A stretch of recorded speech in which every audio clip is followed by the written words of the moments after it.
Oui. Eh bien, très bien, très bien. Donc, comme on le disait, merci à tous et à toutes d'être là. J'espère que peut-être d'autres personnes cherchaient à se connecter. J'espère qu'ils vont pouvoir le faire. Nicole, Sandrine, Christine avec un K. Voilà, d'autres personnes, on verra. Euh, voilà, qu'est-ce que vous avez retenu de plus important au cours de ces réunions jusqu'à maintenant? Qu'est-ce que vous avez appris le plus? Qu'est-ce qui vous reste à l'esprit? Absolument tout. Donc, bonsoir Christine avec un K et Marie. Bonsoir. Donc, on a Marie et Marie. C'est Marie Chevalier et Marie Marie. OK, d'accord. Que je confonds pas les deux. Salut Christine. Très bien. Donc, on se demandait jusqu'à maintenant, est-ce que c'est trop difficile? Est-ce qu'il y a des choses un peu redondantes? Voilà, qu'est-ce qu'on peut modifier pour que ça puisse vous convenir le plus? Il faut enlever déjà le mot redondant parce que je ne pense pas que ça le sera jusqu'à la fin des siècles. Je crois qu'il faut l'enlever, mais par contre, ce qu'on retient, c'est par exemple les définitions. Les définitions, les définitions, elles aident beaucoup pour comprendre le sens du bouddhisme. Parce que malgré tout, quand même, bon, ben, on est en cours, on prend les notes et tout ça. Le sens des mots n'est plus le même. Et les définitions qu'on apprend ici, dans Dura, nous donnent un autre sens des mots. OK, très bien. Ça, c'est vraiment très important. Par exemple, la généralité de sens, celle que je comprends déjà nettement mieux, parce qu'il y avait eu l'exemple de Dominique sur une chaise. Mais en fait, oui, elle m'avait fait comprendre ça. Mais en fait, on ne voyait pas que la généralité tout seul ou de sens et tout ça avait quelque chose à exprimer. OK. Donc ça tombe bien parce qu'on va revoir les généralités de sens ce soir. Voilà, tu as bien fait d'en parler. Apporter la pointe. Hein. Non, mais c'est Dominique, c'est toi qui avais dit un jour comme ça, une chaise, la généralité était les chaises, et puis tu as dit une chaise rouge. Ça fait partie d'une instance de la généralité. Et puis j'ai dit, ah, c'est ça. Donc, tu vois, c'est important. Après, quand je vois les généralités, je vois où peut être l'instance de cette généralité ou pas. OK. Très bien. Eh ben, c'est super. C'est super. Donc, on va les voir tout à l'heure, les généralités de sens, parce qu'elles sont importantes. Salut Laxam, tu vas bien? Voilà, le courageux Laxam. Nous sommes deux moines de Nalanda. Ouais, Nalanda est dans la place. OK. Très bien. Donc, mais c'est le centre Kalachakra qui nous héberge pour ce soir, donc c'est super. Et je voulais remercier aussi le centre Kalachakra, d'ailleurs, hein, Geshe Dakpala, qui nous encourage à continuer. Vénérable Elisabeth, qui a accepté qu'on ait ces réunions ensemble avec l'organisateur Arnaud, tout ça. Donc, c'est vraiment super. Je les remercie du fond du cœur. C'est vraiment adorable. Et donc, on va commencer tout de suite avec le diapo. Voilà. OK. Pour refaire des petites révisions. Voilà. Donc, normalement, vous devriez voir l'image qui s'affiche. Ouais. Ouais, OK. Wow. Très bien. Donc, on va faire un flashback. Donc, on va faire comme dans Le cœur a ses raisons, la série québécoise. On va regarder un petit peu en l'air avec le flashback. Si vous ne comprenez pas, c'est pas grave. OK. Donc, on avait vu la dernière fois un débat par rapport aux généralités de classe et généralités de collection. Ouais. Ouais, vous vous souvenez? OK. Oui, oui. Je vous entends pas très bien. OK, très bien. On avait vu qu'il y avait quatre possibilités, ouais. OK. Est-ce que pour vous, c'est clair la raison pour laquelle une table est à la fois une généralité de classe et une généralité de collection? Oui. Donc, c'est une généralité de classe parce que? Elle recouvre plusieurs de ces instances. Voilà, exactement, tout à fait. Et donc, parce qu'il y a table en bois, table en métal, table de jardin, etc., etc. Ouais.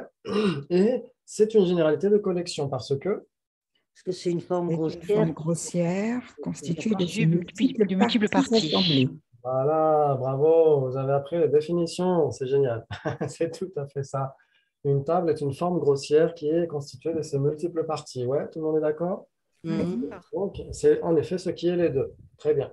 Maintenant, pourquoi est-ce que la personne est une généralité de classe, mais pas une généralité de collection? Parce que la personne est imputée sur ses agrégats. Donc, Ouais, par contre, elle recouvre plusieurs de ces instances, la personne. Voilà. Et ce n'est pas une forme grossière. voilà, tout à fait. C'est pas une forme grossière. Ouais. Là, c'est vraiment l'argument imparable. Ouais. La personne n'est pas son corps. Ouais. Voilà. On en a parlé la dernière fois. Donc, ça nous aide, en fait, ces débats par petites touches, en fait. Hein, un petit peu comme on épice un plat. C'est par petites touches, on apprend progressivement la stratégie Sotrantika pour essayer de découvrir le non-soi de la personne. Ouais.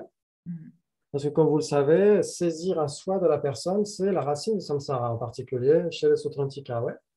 Mhm. OK. Très bien.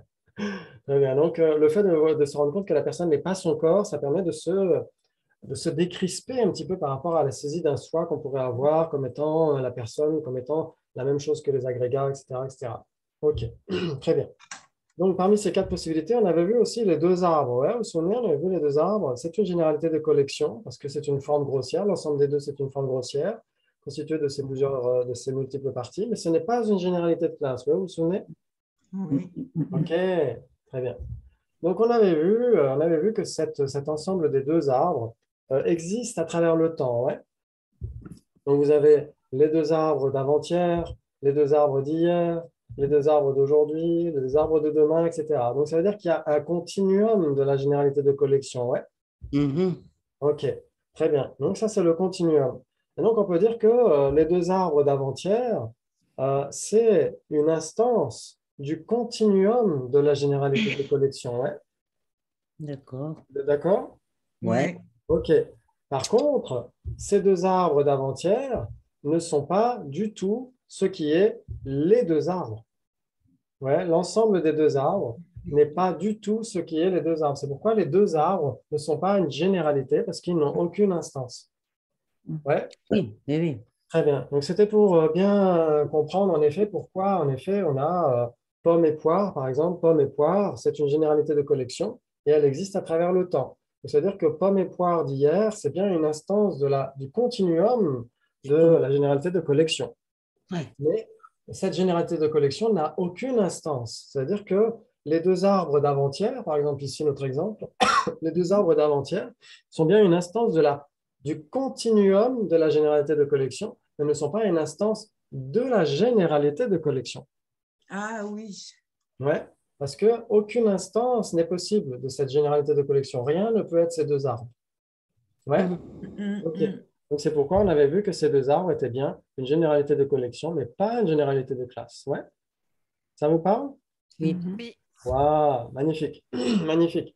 Et donc, on avait vu que ce qui n'était ni une généralité de classe, ni une généralité de collection, mais qui serait un existant, par exemple, Casimira avait pris les deux atomes, ça fonctionnait très bien.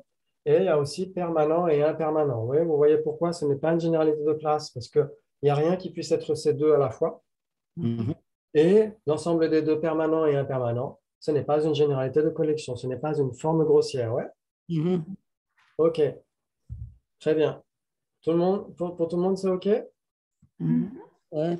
Ouais, très bien. Donc, c'est pourquoi il y a quatre possibilités entre généralité de classe et généralité de collection. OK, et donc on avait vu aussi substantiel et imputé. Ouais. On avait vu que là, dans ces quatre mentions de existence substantielle, c'était extrait du Dura de Goman, le Cédula. Et c'est vrai que ici, Debate in Tibetan Buddhism, c'est surtout une traduction du Yongdzin Dura qui est étudié à CELAJ, à la FPMT ou à Dekung le Seling, etc. Mais souvent, il pioche dans d'autres Duras. Et donc, c'est le Dura de Goman qui évoque surtout l'existence substantielle. Et on trouve aussi un grand maître Gelugpa, Chankya Rinpoche, qui parle de plusieurs sens de substance. Il donne au moins 10 sens de substance. Donc, Mhm. dans les traditions non bouddhistes, dans les traditions bouddhistes, etc. Donc, il dit, et lui-même, par humilité, dit qu'il n'est même pas certain de connaître tous les sens de substance. Ah Donc, oui. il faut voir qu'il y a quand même beaucoup de sens différents. Mais là, ce sont les sens principaux, les significations principales qu'on avait vues. Ouais.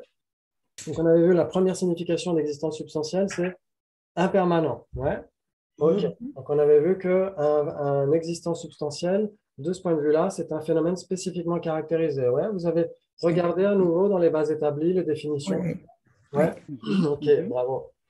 Et donc, un phénomène imputé ici est essentiellement un phénomène simplement imputé par un terme ou une conscience conceptuelle. C'est un phénomène généralement caractérisé, un phénomène permanent, une vérité conventionnelle des Sautrantika. Ouais.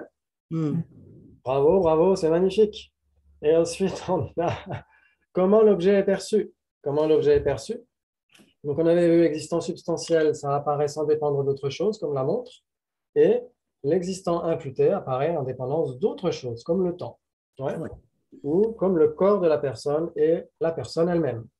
OK, très bien. Très bien, très bien. OK, donc là, c'est pour reprendre notre souffle, pour essayer de garder tout ça à l'esprit, de regarder le petit chat blanc qui essaie de grimper sur le fauteuil. Et ensuite, on avait vu les causes. Ouais, vous vous souvenez? Oui. OK, on avait vu cause Oui. substantielle et conditions coopérantes. Donc là, c'est pareil, quand on dit cause substantielle, ça a un sens particulier. Ce n'est pas le même sens que existence substantielle, phénomène substantiel. Ouais, vous êtes d'accord? Mhm. Très bien. OK. Qui se souvient de la définition d'une cause substantielle?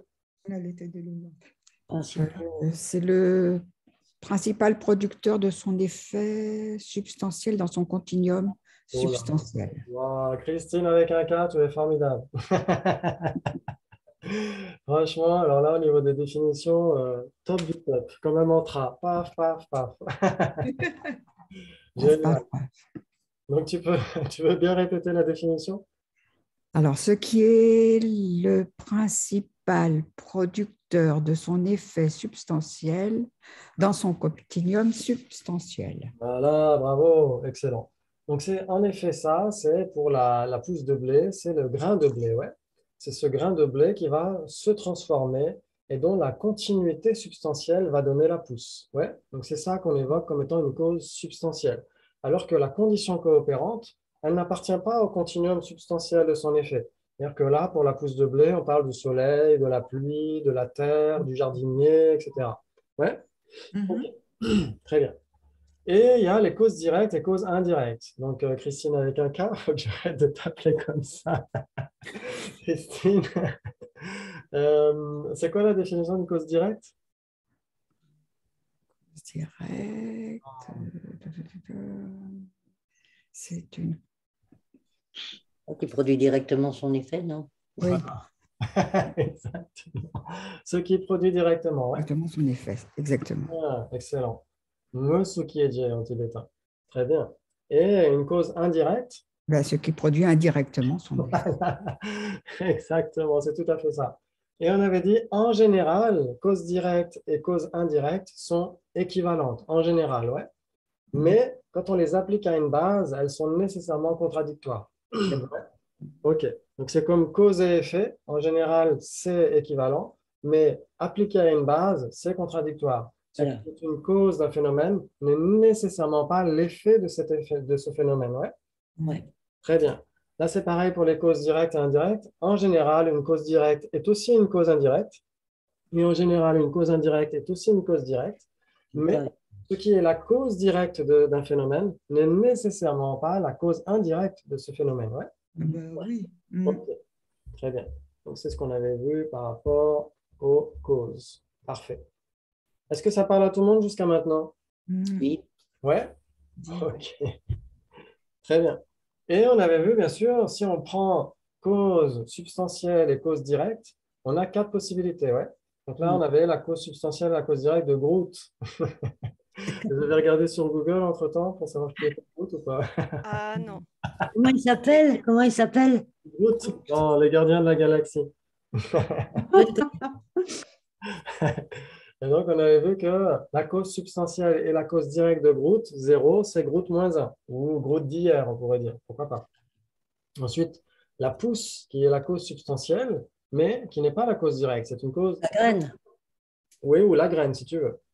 Si tu veux, la graine est une cause substantielle et une cause indirecte. Ouais.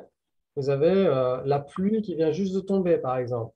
La pluie qui vient juste de tomber est une cause directe, mais n'est pas une cause substantielle. Le Groot. Vous avez la maman du jardinier. La maman du jardinier n'est pas la cause substantielle et n'est pas la cause directe. Donc, c'est une condition coopérante indirecte. Ouais. Donc, ça veut dire que quand vous prenez, vous avez d'un côté, vous avez à votre gauche, vous avez cause substantielle et condition coopérante. À votre droite, vous avez cause directe et cause indirecte. Si vous piochez une à gauche et une à droite, nécessairement, vous avez 4 possibilités. Ouais. Vous pourrez vérifier pour la fois prochaine. On recommence là. Si vous avez Donc, si vous avez à votre gauche, comment je pourrais faire? OK. cause substantielle et Vous avez à votre gauche ici cette première division, cause substantielle et conditions coopérantes. Ouais. Et vous avez à votre droite, vous avez cause directe et cause indirecte. Ouais. OK. Donc, vous piochez dans la division de gauche et la division de droite, n'importe laquelle, vous avez nécessairement 4 possibilités. d'accord. Vous pourrez et essayer de trouver des exemples pour la fois prochaine si vous voulez. Ouais. D'accord. Très bien, très très bien. OK, donc on va commencer à jouer. Là, c'était juste les révisions. OK, donc on est toujours chez les Bumpo, vous savez, ceux qui ont le tonka bleu, qui sont très forts en débat aussi, c'est la 5e école tibétaine. Et donc, là, on commence avec « Je parie que tu ne connais pas la définition de définiendum ». La cause n'est pas établie. Oui, bravo, la raison n'est pas établie. OK, il s'ensuit que tu connais la définition de définiendum. Accepte. Oui, j'accepte, bravo. J'accepte. Oui, magnifique. Donne. Ce qui est défini par la définition. Ah, c'est pas mal. C'est un instant imputé triplement qualifié. Oui. Voilà. Wow. Un Magnifique. phénomène Oui, parce que substantiel. c'est la seule chose que j'aime beaucoup. C'est pour ça que je le connais.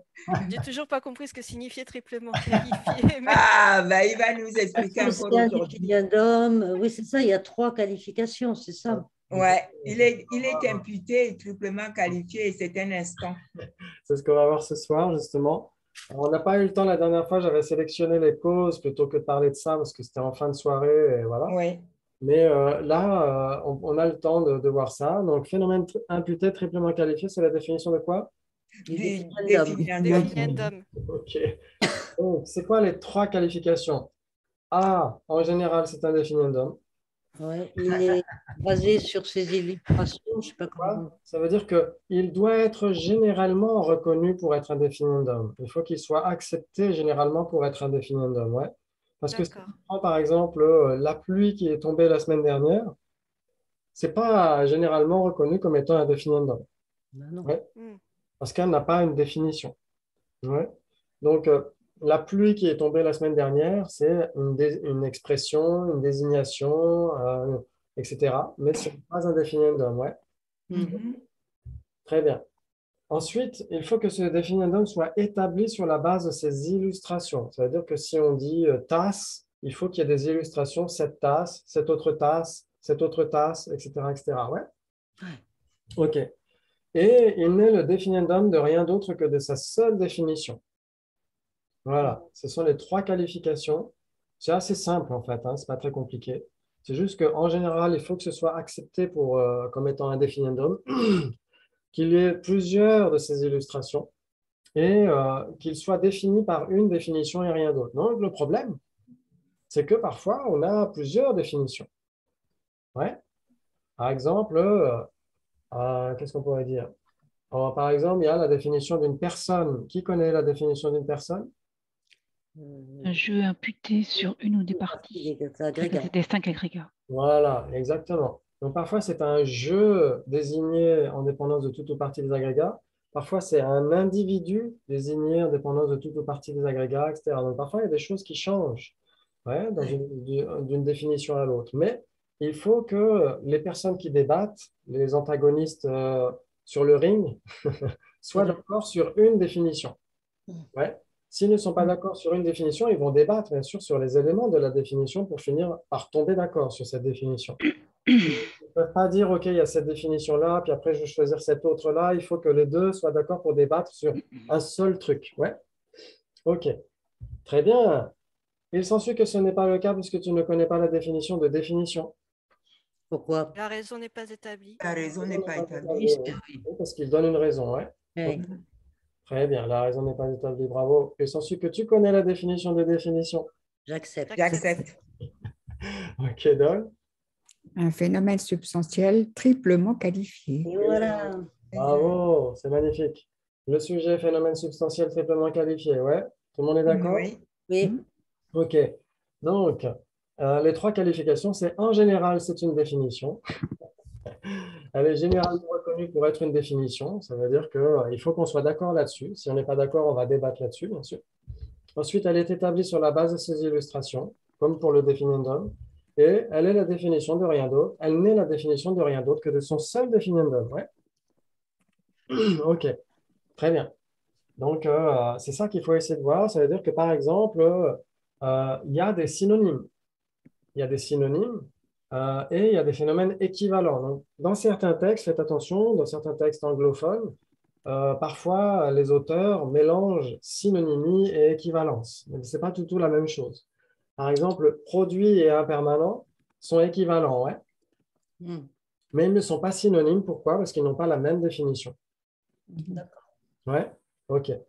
Alors que si on met, par exemple, cheval et horse ou cheval et ta en tibétain, ça va être synonyme parce que ce sera la même définition. Quoi qu'on pourrait débattre là-dessus parce que pour horse, on donnera une définition anglaise, alors que pour cheval, on donnera une définition française. Ouais. Il pourrait y avoir des débats là-dessus. Mais si on dit cheval et canasson, C'est équivalent, voilà. c'est équivalent. Et c'est synonyme. Ouais. Ouais. Ah, c'est synonyme. C'est non seulement c'est équivalent, mais en plus c'est synonyme, puisque c'est la même définition. Sauf que le définendum principal sera cheval, alors que canasson, c'est plutôt de l'argot, ouais. Ouais, tout le monde est d'accord? Wow, magnifique. Donc ça nous aide déjà à comprendre un petit peu, là, il y a un aspect, la lexicologie, etc., la philologie, etc. Il y a plein de, la philosophie du langage qui existe, qui est très, très présente dans le bouddhisme, aussi dans l'hindouisme, mais dans le bouddhisme en particulier. Ouais. Très bien. OK. Donc, il s'ensuit que le sujet, phénomène substantiel triplement qualifié, est nécessairement un phénomène substantiel. J'accepte. C'est Puisqu'ils ont dit que c'est un phénomène substantiel. OK. triplement qualifié. Donc, c'est un phénomène substantiel. Si c'est dans l'énoncé, c'est C'est dans forcément. l'énoncé. Donc, Ouais. Marie-Gabrielle aussi, Christine aussi? Oui, oui. OK. Qui d'autre? Qui accepte? Qui dirait pourquoi? C'est dans la définition. Ça ne peut pas être autre chose. Ah, donc c'est dans la définition. OK. Donc, on va garder votre point de vue, mais et on va essayer de voir que le guéché qui est en face du moine, le défenseur, lui, il va dire pourquoi. OK. Parce qu'on n'a pas dit triplement qualifié. En fait, on va voir pourquoi. Pourquoi? Ah ben oui. Pourquoi? OK. Donc, s'il dit pourquoi, ça veut dire que l'objecteur va reformuler sa question, enfin son affirmation. Et il s'ensuit que le sujet phénomène substantiel triplement qualifié n'est pas nécessairement un phénomène substantiel. Puisque Oui, la position. La raison n'est pas établie. Ouais, Non, il est obligé de dire j'accepte puisqu'il a dit. parce que le guéché assis par terre, lui, c'est son point de vue, en fait. Hein. Ouais. Il Il est a obligé de dit dire j'accepte. ouais. Donc là, il est obligé d'accepter. Ouais. Mais vous continuez à dire non, non, moi je n'accepte pas, etc. OK. Le sujet, phénomène substantiel triplement qualifié, n'est pas nécessairement un phénomène substantiel parce que il demande de se justifier. Ouais. C'est important. C'est très important. Parce que si on ne demande pas au défenseur de se justifier, on ne connaîtra pas son point de vue. Et donc, comment est-ce qu'on pourra le remettre en question si on ne connaît pas son point de vue? Ouais. Donc, c'est très important de lui demander de se justifier. OK. D'accord. Donc, le phénomène substantiel Parce que n'est pas nécessairement un Parce que quoi? substantiel parce que. Et donc, lui, il va dire parce qu'une définition n'est pas nécessairement un phénomène substantiel. Ben si, puisqu'une définition Mais est si, c'est substantielle, triplement qualifiée. qualifié. Donc, c'est un phénomène substantiel, mais après, il a ses qualificatifs qui sont triples, mais c'est quand même un phénomène substantiel. Donc, on va garder votre point de vue parce que vous avez l'air assez droite dans vos bottes. Donc, on va garder votre point de vue. On s'accroche à la définition. Ah oui, voilà, c'est ça, c'est que ça paraît un petit peu contradictoire avec la définition, quoi. Exactement. Et là, lui, il va bien sûr demander des explications. Il s'ensuit que le sujet, les deux, phénomène substantiel triplement qualifié et phénomène substantiel ont des bases communes. Ça, vous devriez être d'accord. J'accepte. Ben ici, j'accepte. Voilà, j'accepte. Là, vous êtes obligé d'être d'accord avec lui. OK. Oui. Donne une illustration. Qu'est-ce que vous pourriez donner comme illustration d'un phénomène substantiel triplement qualifié qui est aussi un phénomène substantiel? Le feu. Le feu. OK. Très bien. Attention. Mais le feu est un définiendum, du coup. Ah, Le feu, ouais. Ben, Il faudrait dire ou alors, je vais dire chaud et brûlant. chaud et brûlant. OK. Sinon, on serait tenté de dire le feu est censé que le feu est une définition. Parce que c'est Ouais, le feu est un définiendum et puis chaud et brûlant est une définition. OK. Très bien.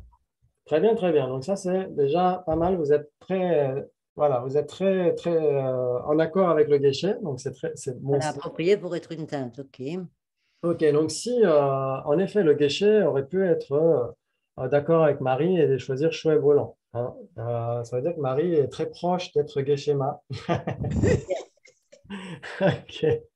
Le sujet approprié pour être une teinte. Est-ce que tout le monde est d'accord pour dire que le sujet approprié pour être une teinte est à la fois un phénomène substantiel triplement qualifié et un phénomène substantiel? Oui. Ouais. Oui. Ben oui. OK. J'accepte. Wow. Oui. Magnifique. Oui, on maintient. OK. Puis, justement, l'objecteur va demander à vérifier tout ça. Il s'ensuit que le sujet approprié pour être une teinte est un phénomène substantiel triplement qualifié. Accepte. J'accepte. OK, vous êtes obligé d'accepter, vous avez raison. Assurément. Le sujet approprié pour être une teinte est un phénomène substantiel triplement qualifié parce que? Parce la que c'est une définition de définition. couleur. Oui, bravo, c'est une définition, ça irait. Ou c'est la définition de couleur, ça va aussi, ouais. Mhm. Bravo, c'est magnifique. Le sujet approprié pour être une teinte est un phénomène substantiel parce que? Le sujet Parce approprié. que- Ben, parce que c'est une définition. C'est la définition. Parce que c'est une définition. Très bien. OK. Donc, ça veut dire qu'en effet, vous gardez toujours le même point de vue. Mais on va voir, on va voir. C'est intéressant. Parce que lui, il dit parce que ça apparaît à une perception directe sans dépendre d'autre chose. Hmm. Ouais. Vous vous souvenez, parmi les sens principaux de phénomènes substantiels ou existants Ah substantiels, oui. on a est-ce que c'est impermanent ou est-ce que ça apparaît sans dépendre d'autre chose? Ouais. Oui. OK. Et approprié pour être une teinte, ça apparaît sans dépendre d'autre chose parce que c'est la définition d'une couleur. Ouais. Mhm. Bravo, bravo. Très bien. Donc là, l'objecteur n'est pas satisfait. Donc, il demande la différence entre phénomène substantiel triplement qualifié et phénomène substantiel. Donc, chez vous, d'après ce que vous dites, ça devrait être trois possibilités. Voilà, trois possibilités. Ça devrait être trois. OK. Puisque pour vous, si Le c'est plus grand, c'est substantiel, et dans les substantiels, les triplement qualifiés. Qui est triplement Voilà. qualifié. c'est votre vue initiale, en effet. Parce que phénomène substantiel est inclus dans phénomène substantiel triplement qualifié. Ouais. Non, parce que Non, c'est l'inverse. triplement C'est qualifié phénomène est substantiel inclus, triplement qualifié qui est est inclus dans phénomène substantiel. Voilà, exactement. En fait, voilà, la désignation, le terme phénomène substantiel est englobé dans la définition de définition. C'est ça que je voulais dire, pardon. En effet, mais sinon, vous avez raison de le formuler comme ça. C'est-à-dire que si c'est un phénomène substantiel triplement qualifié, c'est nécessairement... Nécessairement un phénomène substantiel. Voilà, c'est votre point de vue. Bravo, c'est magnifique. Donc, on va voir. Lui, il dit, OK, il connaît la différence. OK, donc on va la voir, cette différence entre Ah, il y en a quatre, d'accord. Alors, pas forcément, parce qu'on n'a pas vérifié. En fait, ça, c'est le schéma de base, les deux cercles. Ouais, c'est ce que vous êtes censé faire quand un guichet ou un enseignant vous demande quelle différence y a-t-il entre cognition valide et conscience, par exemple. Tout de suite, il faut que vous fassiez vos cercles, les deux cercles comme ça, et ensuite que vous vérifiez si en effet c'est comme ça ou pas. Ouais. Donc ça ne veut pas dire, quand il y a cette configuration-là, ça ne veut pas dire nécessairement 4. C'est-à-dire qu'il peut y avoir une croix rouge dans un des cercles, par exemple. Ouais. Ouais. Ouais, ok. Donc on va vérifier d'abord. Est-ce que c'est contradictoire? Est-ce que tout le monde suit? Ça va? Oui. Ouais? Ok. N'hésitez pas hein, à hurler s'il y a quelque chose qui ne va pas. Très bien. Donc, on vérifie d'abord est-ce qu'il y a des bases communes pour éliminer la contradiction. Ouais, ça, vous avez l'habitude. OK. Donc, est-ce qu'il y a des bases communes? Oui, on l'a vu juste à l'instant. Ouais. OK. Approprié pour être une teinte. Approprié pour être une teinte, il s'ensuit que c'est un phénomène substantiel triplement qualifié. J'accepte. J'accepte. Il s'ensuit que c'est un phénomène substantiel triplement qualifié parce que c'est une... C'est une définition. Exactement, bravo. Si c'est une définition, c'est un phénomène substantiel triplement qualifié. Absolument nécessaire. Absolument, oui. Yeah. J'accepte. Donc, les deux ne sont pas contradictoires, il y a des bases communes, comme on l'a vu. Maintenant, est-ce qu'on pourrait trouver un phénomène substantiel triplement qualifié qui ne serait pas un phénomène substantiel? Ben, nous, on dit non. Non. Oui, non, c'est pas possible. OK. Non, c'est pas possible. Oui. Donc, moi, j'ai trouvé observé par une condition valide. Observé par une condition valide. Il s'ensuit que c'est un phénomène substantiel triplement qualifié. Oui. J'accepte. Oui. Ben oui, j'accepte. Parce que c'est une définition. Ouais. Définition. Oui. Il s'ensuit que ce n'est pas un phénomène substantiel. Il s'ensuit que ce n'est pas un phénomène substantiel parce que c'est un phénomène imputé. Mais un phénomène... Mais il ne peut pas être imputé s'il est substantiel. Comment c'est un phénomène imputé? Dans l'inférence, tu veux dire? Alors, observé par une condition valide, c'est la définition de quoi? C'est la définition d'un objet, enfin d'une chose, d'un impermanent. D'un existant. Voilà. Un existant, voilà. Existant. Ah oui, et l'existant, il est permanent parce qu'il y a des permanents et des impermanents.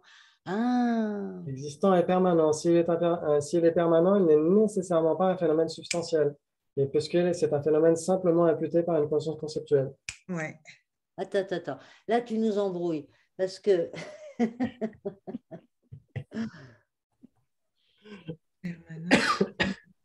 Donc, c'est ça qu'il faut voir. C'est que, souvenez-vous, on avait vu que les existants sont distingués en deux. Phénomène substantiel et phénomène imputé. Ouais. Mais pourquoi il y a phénomène substantiel dans la définition de définition? C'est une définition n'est pas nécessairement un phénomène substantiel. Exactement. Ça veut dire que ce n'est pas le même contexte, ce n'est pas le même sens. Ouais. Pas le même substantiel, c'est ça. Exactement. Il ne faut pas confondre avec substantiel impermanent et substantiel, c'est ça le truc. Voilà. Ça veut dire qu'en fait, le phénomène substantiel triplement qualifié, contrairement au phénomène imputé triplement qualifié, c'est l'objet lui-même en tant que tel. Ouais, chez les bouddhistes, la définition n'est pas un énoncé dans un dictionnaire. Chez les bouddhistes, la définition, c'est le phénomène lui-même, c'est l'ensemble de caractéristiques lui-même. Le phénomène, oui. Ouais.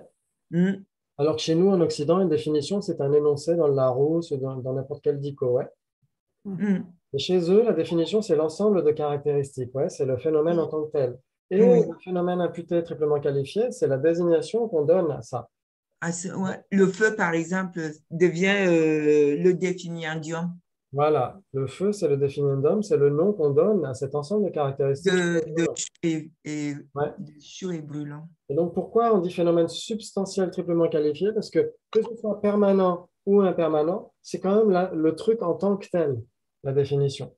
Ouais. Ah oui, parce que ceux qui sont impermanents sont substantiellement, ils ont de la substance.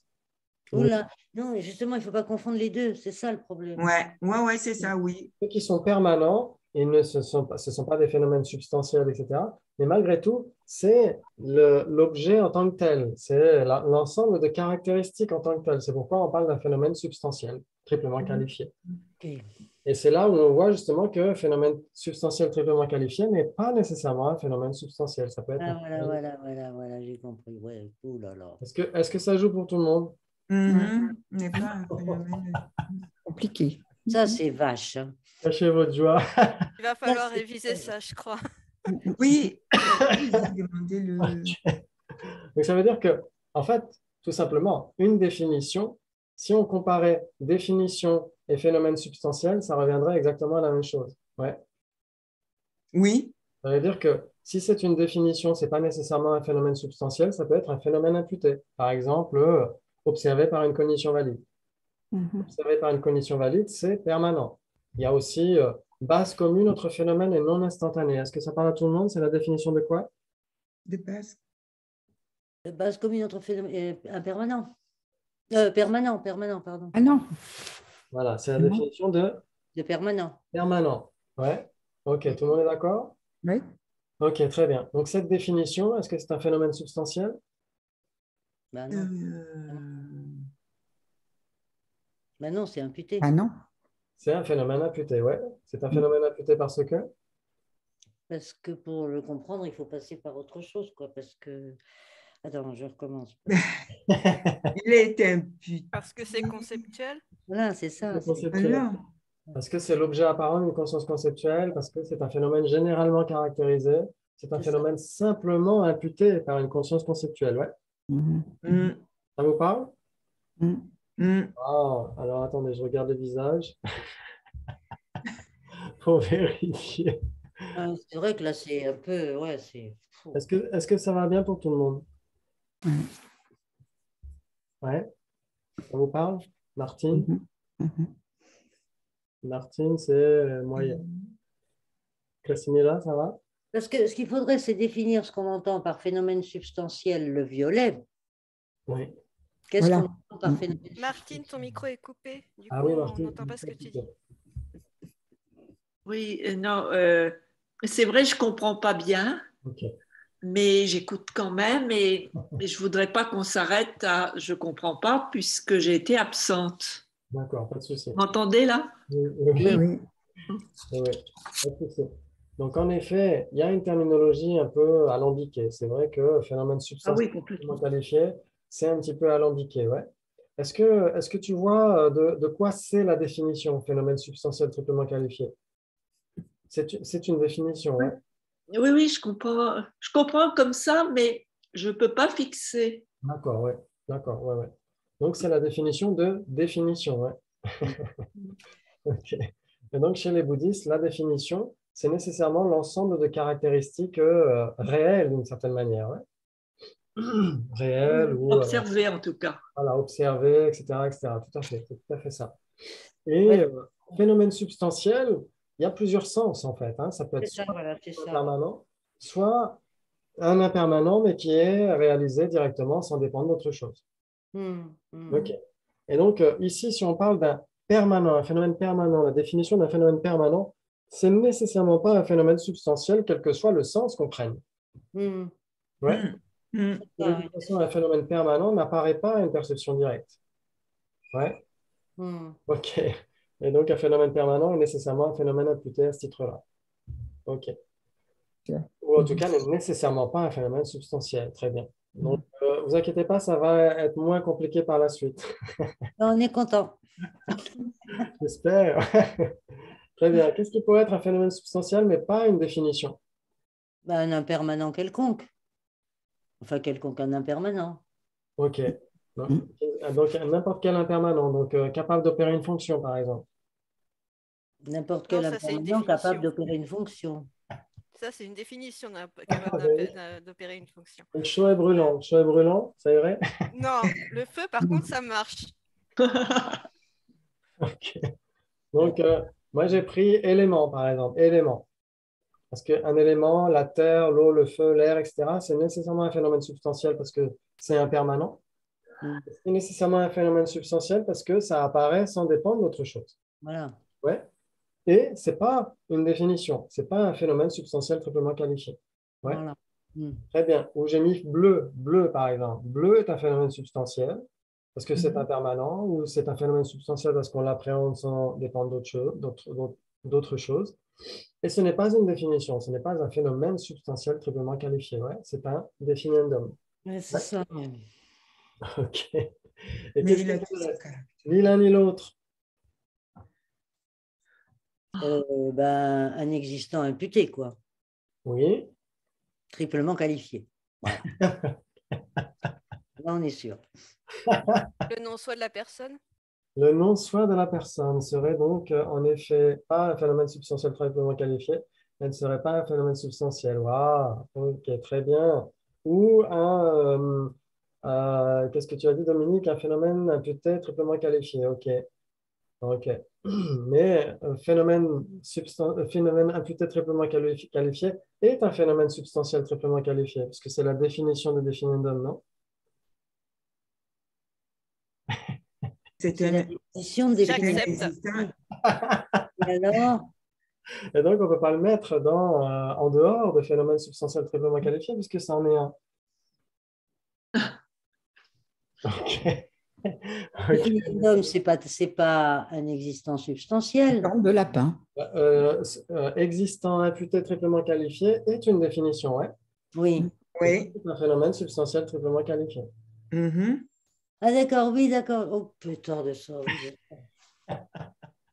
OK. Donc, j'ai mis corne de lapin, mais c'est la solution un peu de facilité. Souvent, pour montrer qu'on est un petit peu plus rusé, on essaie de choisir un existant. Mais la corne de lapin fonctionne très bien ici aussi. Très bien. Donc, un existant, qu'est-ce qui pourrait être ni un phénomène substantiel triplement qualifié, ni un phénomène substantiel qui disait quoi? Sinon, soit de la personne. Ben, L'espace, Martine, très bien. Et le non-soi de la personne, Marie-Gabrielle, très bien, oui. Super bonne réponse, bravo. J'ai mis personne. Ouais. Ouais, voilà, personne. Très bien. Et donc là, ça aussi, c'est cette petite touche d'épice qui nous amène vers le non-soi de la personne, justement, pour voir que la personne n'est pas un phénomène substantiel. Ouais. Non. Et donc, c'est pourquoi ce serait une erreur de considérer que la personne aurait un soi autosuffisant et substantiel. Essentiellement existant. Ça encore et encore, ouais. Mm. Okay. Et personne est un définendum, donc ce n'est pas une définition. Si ce n'est pas une définition, ce n'est pas un phénomène substantiel triplement qualifié, ouais. Mm. Oui. Waouh, bravo, bravo. On a un bonus. Donc là, je l'ai mis un peu plus tôt dans la soirée. ça fait peur, ça fait peur. Donc, ceux qui ont déjà l'habitude, je vous demande un petit peu de patience pour les juniors, et pour qu'on puisse essayer de discuter ensemble, etc., que les réponses appropriées ne soient pas données tout de suite pour les influencer. Mais je sais que par grande compassion, vous avez envie de répondre tout de suite, mais essayez juste d'être un peu patient. OK, très bien. Je parie que tu ne connais pas la définition de phénomène caché. La raison n'est pas établie. Oui, bravo. Magnifique. Oui, oui, oui. OK. Très bien, donc, ce serait quoi? Alors, ce qui est réalisé de manière cachée par la conscience conceptuelle qui l'appréhende. Wow, magnifique, c'est Christine. Oui. Et bravo, la palme d'or des définitions, c'est beaucoup. OK. Le sujet, ce qui est réalisé de manière cachée par la conscience conceptuelle qui l'appréhende. Est-ce que tout le monde est d'accord? Oui. Donc, c'est dans les bases établies, ouais.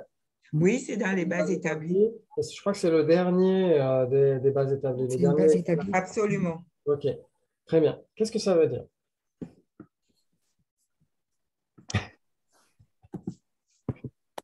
Qu'est-ce que ça veut dire? Il y a une idée. Ben, c'est un... Par exemple, l'impermanence.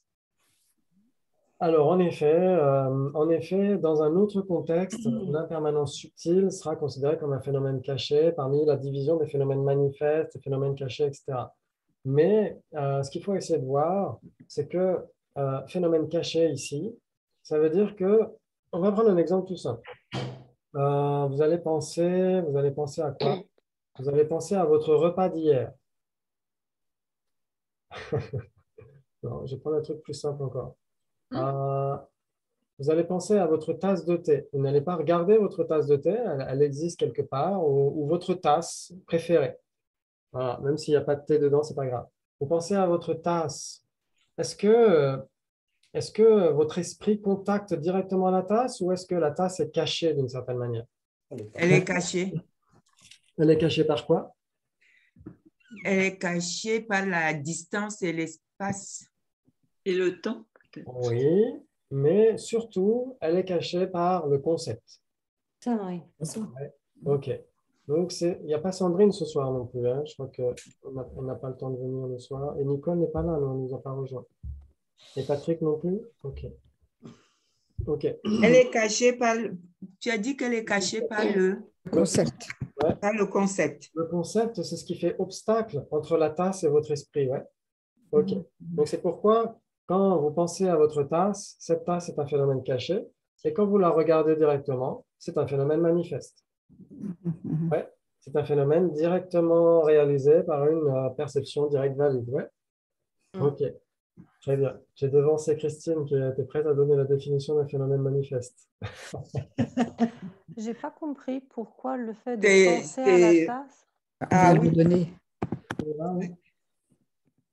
J'ai pas compris pourquoi le fait de penser à la tasse fait que le concept la cache. Oui. Si je pense et je pense pas à la tasse, je ne la vois toujours pas. Oui.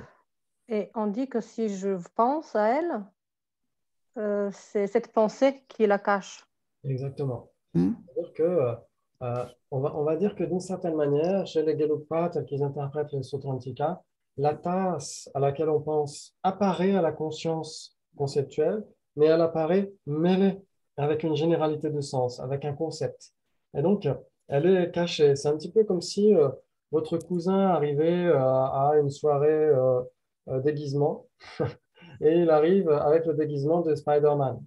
Donc, est-ce qu'on peut nier que votre cousin est là devant vous? Non, il vous apparaît, ouais. Mais il vous apparaît avec le costume de Spider-Man. Donc, il est caché par le costume de Spider-Man, ouais. Donc, quand on pense à notre tasse, c'est la même chose. Ça veut dire qu'en effet, on peut, si on ne pense pas à notre tasse et qu'elle est dans le placard, de toute façon, notre esprit ne la contacte pas. En effet.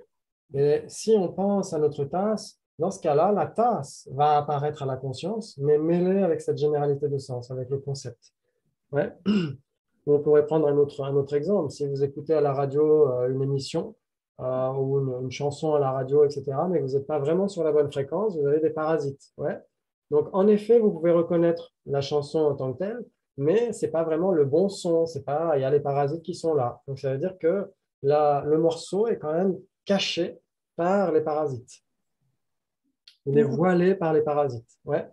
On ne peut pas dire plus simplement que c'est l'image de la tasse qui apparaît, non pas la tasse. Oui, c'est ce qu'on va voir par la suite dans la suite des diapos. Et c'est exactement ça. Ça veut dire que la tasse apparaît. Attention, hein, chez les Gelugpa, la tasse apparaît. Ouais. Mais elle n'est pas l'objet apparent. C'est ça qui va. Ouais. La tasse apparaît, mais n'est pas un objet apparent. Elle n'est pas manifeste. C'est en effet, il y a une conceptualisation qui voile cette tasse. Elle fait obstacle entre votre esprit et la tasse. Ouais. Très bien. OK. Et donc, c'est vrai que la question de Kalasimira est légitime. C'est vrai que c'est un petit peu, surtout pour les aspects un petit peu sotériologiques, comment est-ce qu'on se libère du samsara, c'est là où ça a un intérêt particulier. Parce que, par exemple, chez les Sutrantika, tant qu'on a une réalisation conceptuelle de l'impermanence subtile, par exemple, on n'est pas encore un arya, on n'est pas encore un être supérieur, on est un être ordinaire, ouais.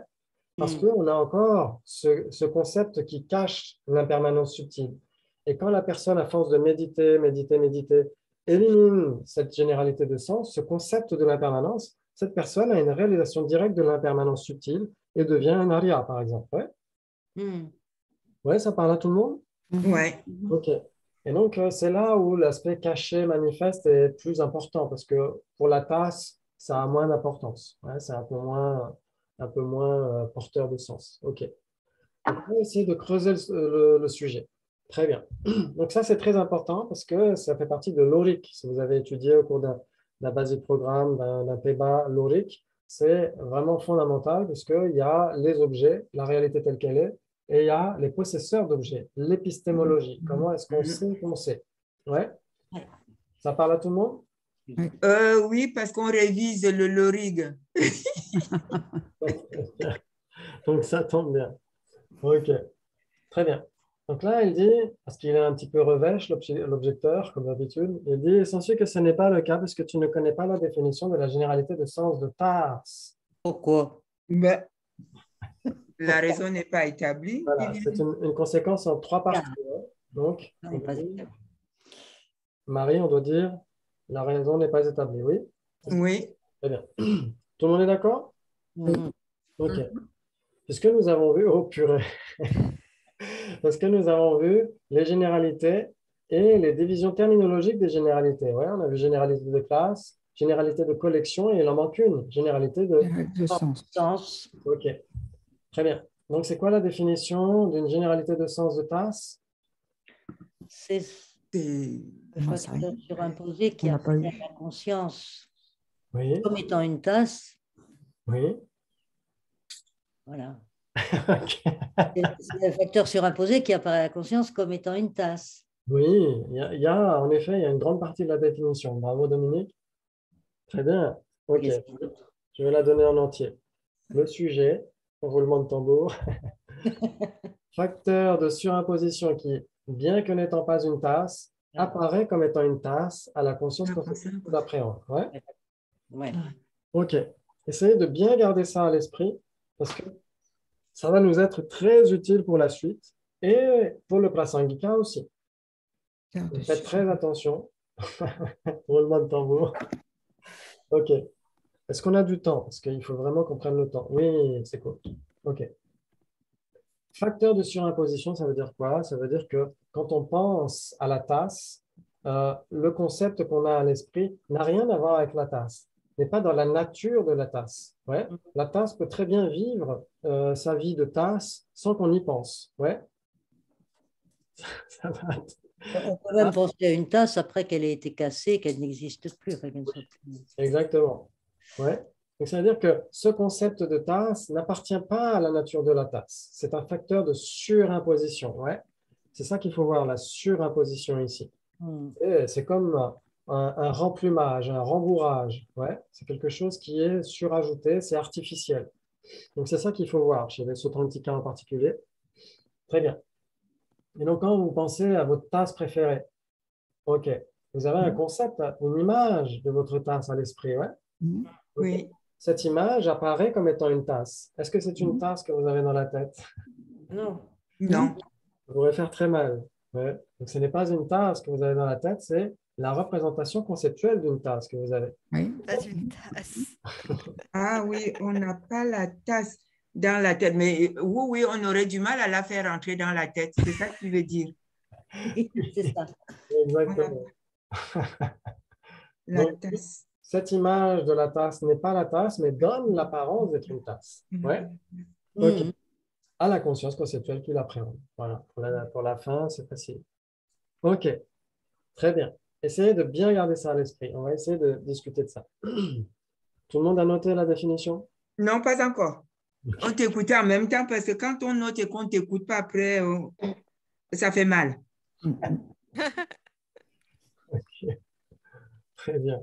Donc, normalement, vous l'avez dans le topo sur les généralités. Donc, vous avez la généralité de sens de pot ou de vase, je ne sais plus ce que j'ai mis comme traduction. Et vous la retrouvez de toute façon quelque part. Ouais? OK. Donc, je laisse le temps à Marie de noter. Tu l'appréhendes. J'ai fini. Mais oui, parce que j'ai aussi écrit ce que tu expliquais, donc j'ai laissé la définition. Donc, on va y revenir parce que j'ai fait des diapos exprès pour ça, pour qu'on comprenne bien tout ça. Très bien. Il s'ensuit qu'une conscience conceptuelle se trompe nécessairement à l'égard de son objet apparent. J'accepte. J'accepte. Ah ouais, j'accepte aussi. Là, on comprend mieux. Oui. On comprend mieux. Une conscience Tu peux te conceptuelle. tromper. Donc, Oui, une conscience conceptuelle, ouais. Ah oui. donc elle se trompe. Une conscience conceptuelle se trompe nécessairement à l'égard de son objet apparent. Pourquoi? La conscience conceptuelle n'est pas en train de se dire « Ah, tiens, j'ai une tasse qui m'apparaît. » La conscience conceptuelle n'est pas en train de se dire ça. Hein. Mais il y a l'image d'une tasse qui donne l'impression d'être une tasse. C'est ça, cette erreur qu'il y a. Ouais. Même si on n'y croit pas nécessairement. Personne ne pense qu'il a une tasse dans la tête ou à l'esprit, etc. Ouais. OK. Mais même si on n'y pense pas, même si on ne l'appréhende pas comme ça, malgré tout, il y a une erreur qui est là. Il y a cette image de la tasse qui donne l'impression d'être une tasse, qu'on le veuille ou non, qu'on l'accepte ou non, elle donne l'impression d'être une tasse. C'est là où il y a cette erreur-là, c'est dans l'objet apparent. Ouais, est-ce que ça joue pour tout le monde? Oui. OK, très bien. Si ça ne joue pas, n'hésitez surtout pas. Très bien. Donc lui, il dit « j'accepte ». Une conscience conceptuelle se trompe nécessairement à l'égard de son objet apparent. Et il s'ensuit donc qu'une conscience conceptuelle est nécessairement une conscience erronée. Bah oui. Oui, bah oui. Ah, c'est celle qui nous trompe, en fait. Bah oui, oui, oui. Alors, une conscience erronée, c'est la définition. Une conscience erronée. Alors, parfois, dans certains textes, ils peuvent mélanger erroné et faux. Donc, faites bien attention. Oui, là, on a eu un gros problème là-dessus, erroné et fausse. Voilà, c'est très différent. Une conscience erronée, c'est une conscience qui se trompe à l'égard de son objet apparent. Apparent, ouais. Donc, il faut voir parce que ça n'existe pas, parce que les phénomènes n'existent pas, ils n'ont pas d'existence propre. Alors, pour les prasangika, mais pour les Mais pour le moment, les autres là, ils ont encore une apparence. Voilà, pour les Sautrantika, les phénomènes ont une existence propre. Et donnent l'apparence d'avoir une existence propre. Donc, pour les Sautrantika, ça joue, ouais. OK. Ouais, ça joue pour tout le monde? Oui. OK.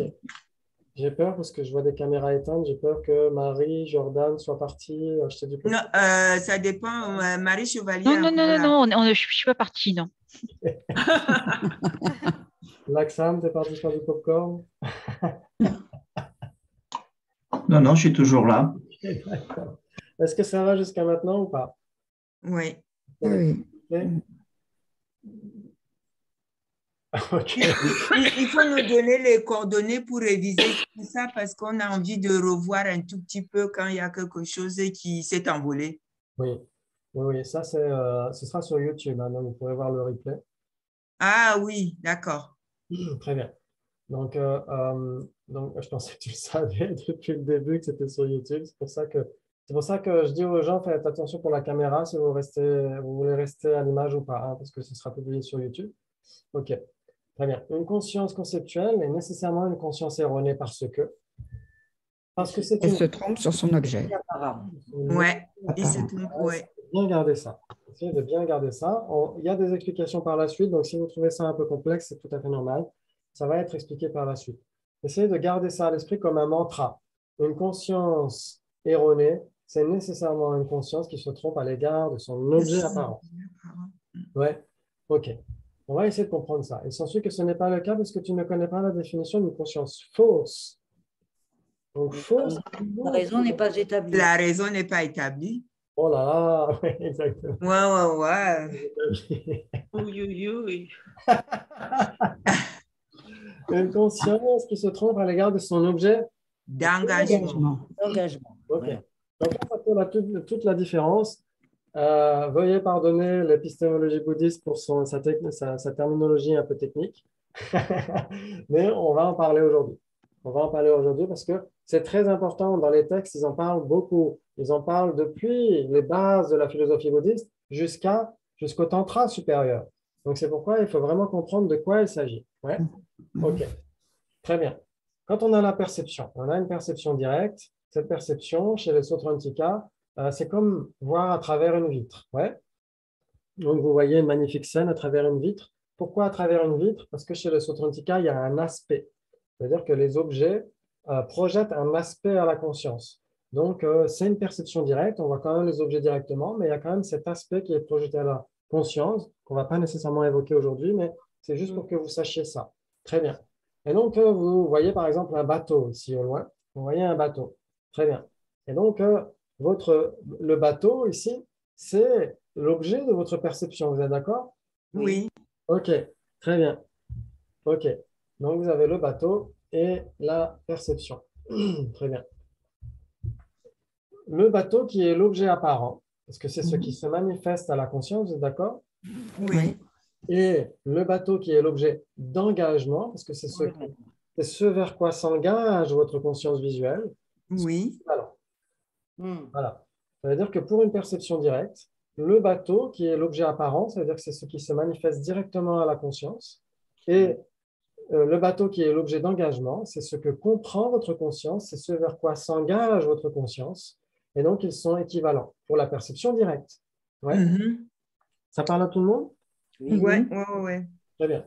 Donc, on est obligé de spécifier simplement le bateau qui est l'objet apparent, le bateau qui est l'objet d'engagement, parce que en réalité, si on ne spécifiait pas le bateau qui est l'objet apparent et le bateau qui est l'objet d'engagement, en réalité, l'objet apparent est plus riche que l'objet d'engagement.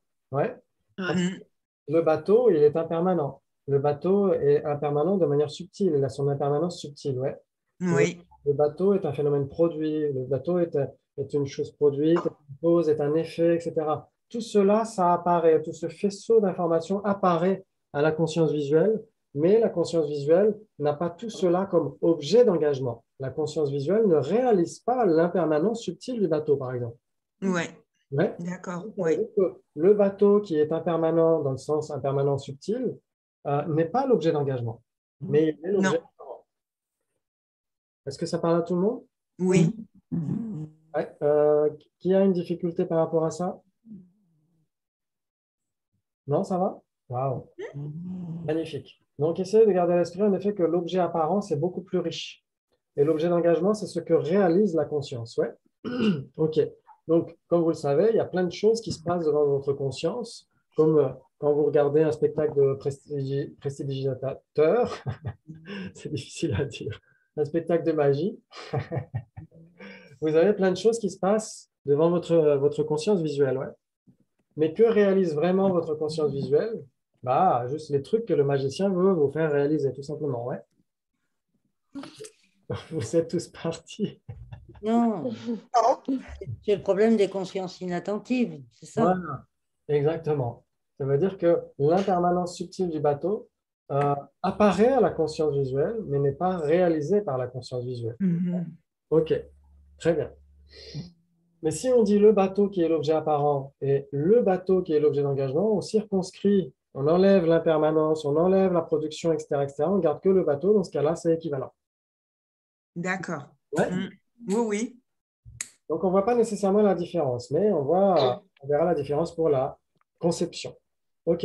Donc, ça veut dire que si on a une perception visuelle, une conscience visuelle qui est distordue, par exemple, vous voyez comme une rivière au loin là-bas, ouais. C'est un mirage. Ouais. OK. Donc, dans ce cas-là, puisque c'est une conscience non conceptuelle, c'est à la fois une conscience erronée, puisqu'elle se trompe à l'égard de son objet apparent. Apparent. Mais c'est aussi une conscience fausse, puisqu'elle se trompe à l'égard de son objet d'engagement. Ouais. Oui, oui. OK.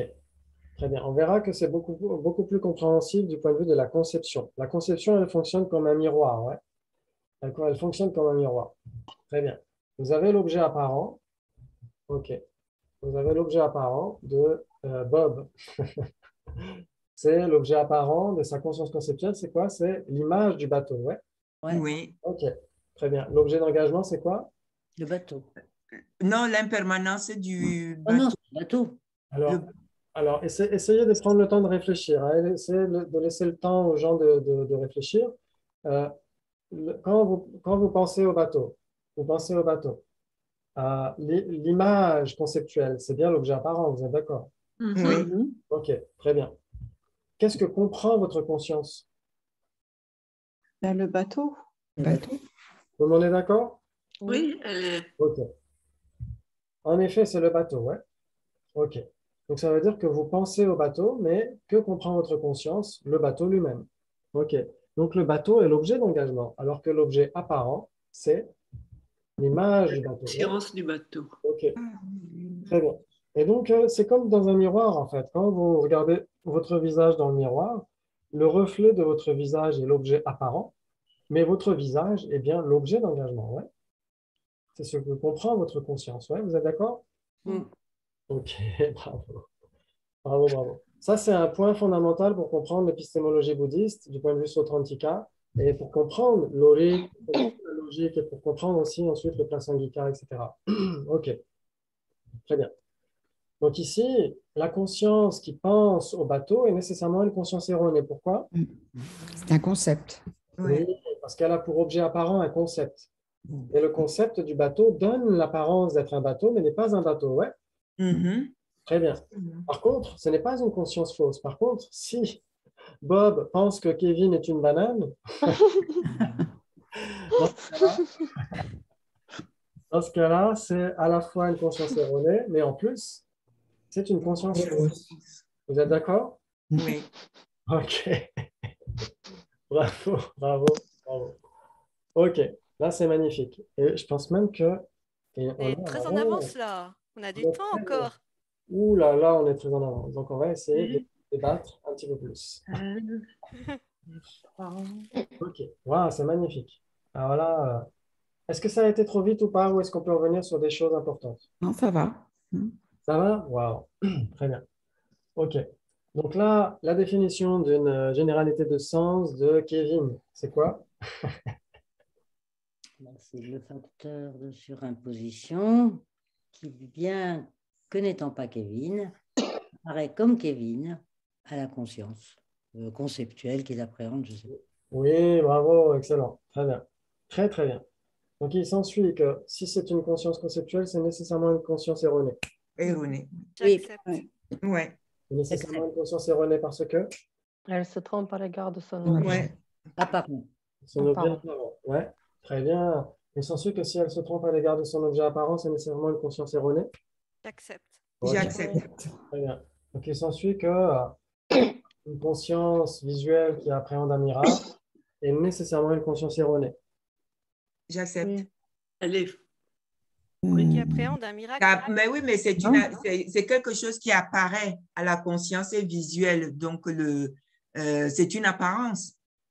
J'accepte. Ah oui. Non. Dans les débats, si l'objecteur ne vous demande pas de vous justifier. Non, non, non, je ne me justifie pas. Je ne veux plus me justifier. Qu'avez-vous à dire pour votre défense? Voilà, je me défends, mais je ne me justifie pas. L'objecteur, en fait, c'est ça l'intérêt des débats aussi, hein, c'est que cette discussion permet d'éviter parfois des digressions, etc. Mais Ouais. c'est important de voir ça aussi. Oui, oui, je suis d'accord. Je suis d'accord. Une perception visuelle qui voit une rivière à la place d'un mirage, c'est une conscience erronée. Vous êtes d'accord? Oui. Oui. Donc, il y a une conscience erronée parce que? Elle se trompe à l'égard de ton objet apparent. Très bien, ok. Donc, si une conscience est erronée, elle n'est pas nécessairement fausse. Non. Non. Si une conscience est erronée, elle n'est pas nécessairement fausse parce que? Parce qu'elle ne se trompe pas à l'égard de son objet d'engagement, pas toujours. Ah, parce qu'elle ne se trompe pas nécessairement à l'égard de son objet d'engagement. Par contre, si c'est une conscience non conceptuelle et qu'elle est erronée, elle est nécessairement fausse. Ah oui. Ouais? Oui. Waouh! Ça joue pour tout le monde? Oui. Excellent, ça c'est magnifique. C'est magnifique parce que ça a des implications énormes dans l'épistémologie et la sotériologie bouddhiste parce que du temps de Acharya, Shankarakshita et Kamalashila au Tibet, il y a eu un maître qui prônait le Chan chinois à l'époque, et qui avait une vue un peu distorsive du Chan. Et il pensait qu'un concept était nécessairement faux, ce qui était erroné. Parce que dès l'instant où on a un concept, on a nécessairement une saisie d'existence inhérente, etc. Donc, on a un concept vertueux ou non vertueux, etc. C'est toujours un voile. Et donc, il fallait se passer de concept pour lui. Ouais. Et donc, Acharya Kamalashila est arrivé et a débattu avec lui et a dit non, ce n'est pas parce qu'un concept est erroné qu'il est nécessairement faux. C'est-à-dire qu'une conscience conceptuelle est nécessairement erronée, mais elle peut être en accord avec la réalité. Ouais. Revenir sur le cas du mirage, parce que on se trompe sur l'objet apparent quand on voit un mirage, mais est-ce qu'on se trompe vraiment sur l'objet d'engagement? Parce que on voit vraiment, quand on voit un mirage, on voit vraiment une rivière. De l'eau? Par exemple. Oui, mais il n'y en a pas. Mais il n'y en a pas. Mais, le fait est qu'il n'y en a pas, donc tu te trompes en voyant de l'eau à la place du sable. Ouais, c'est vrai. C'est vrai. Donc, on pourrait... En plus, si c'est faux. Ouais, on pourrait contre-argumenter en disant il y a nécessairement de l'eau, puisque s'il y a du sable, il y a l'élément eau, terre, feu. Donc, il y a nécessairement l'élément eau. Mais il n'y a pas une étendue d'eau, par contre. Ouais. Ok, très bien. Très, très bien. Donc, ça, c'est très, très important et c'est bien garder à l'esprit que si c'est une cognition fausse, c'est nécessairement une conscience erronée. Mais si c'est une conscience erronée, ce n'est pas nécessairement une conscience fausse. Ouais. Ça, c'est magnifique. Ça, c'est magnifique. OK. Euh, Très bien. Donc, la généralité de sens, on l'a vu. Généralité de collection, etc. En fait, j'aurais dû faire un peu plus de diapos, mais on peut débattre comme ça parce que il faut aussi que vous vous mettiez dans le grand bain. Il faut aussi qu'on puisse se passer de diapos, ouais, pour débattre. Ça, c'est très important. Important. OK. Donc, essayez là encore d'avoir de la patience. Les personnes qui ont un petit peu de bouteille dans les débats, essayez d'avoir un peu de patience et de laisser un peu réfléchir les juniors. Très bien. On va revenir un petit peu sur des choses qu'on a déjà vues. Il s'ensuit que vous connaissez nécessairement la définition d'objet. J'accepte. J'accepte. Vous connaissez la définition d'objet parce que... Parce qu'on connaît sa définition. Parce qu'on l'a apprise. Donner Ce qui est connu par une conscience. Ce qui est, hein? Oui. Ce qui est connu par une conscience, non? OK, très bien. Oui, c'est ça, hein, objet, le lieu du dialogue, hein, très bien. Ce qui est connu par une conscience, très bien. OK. Il s'ensuit qu'une conscience est nécessairement un possesseur d'objet. J'accepte. Une conscience est un possesseur d'objet parce que...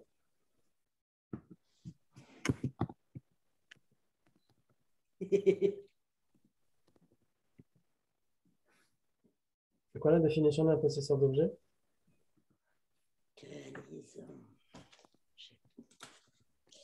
OK, c'est pas très grave. La définition d'un possesseur d'objet, donc c'est une chose produite qui possède ses objets respectifs. OK, c'est pas très grave. OK.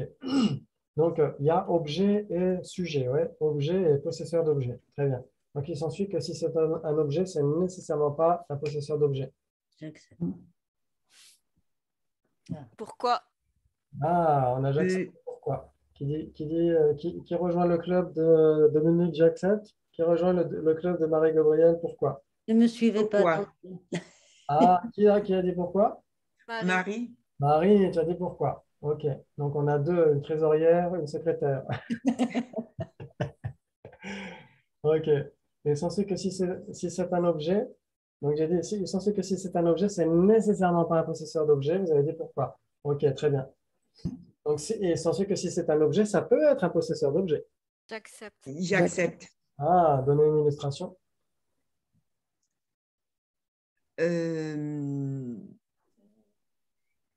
La conscience étant un objet. OK, donc la conscience. La conscience étant un objet, elle peut être aussi possesseur d'objet. Voilà. OK. Voilà, pour l'illustration, donc on va dire conscience. La conscience. Et censé que la conscience est un objet.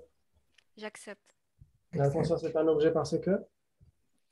Parce que c'est quoi déjà la définition ah oui, c'est connu par une conscience valide. C'est connu par une conscience. Voilà, parce que c'est connu par une conscience. La conscience est connue par une conscience, veut dire parce que c'est un existant, parce que c'est observé par une cognition valide, etc. Ouais, vous êtes d'accord? Oui. Objet égale existant, ouais? Oui. OK, on pourrait dire parce qu'elle existe, tout simplement. Très bien. La conscience est un possesseur d'objet.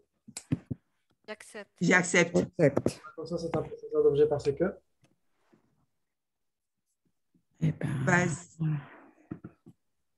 Ah, j'arrive pas à retenir cette définition.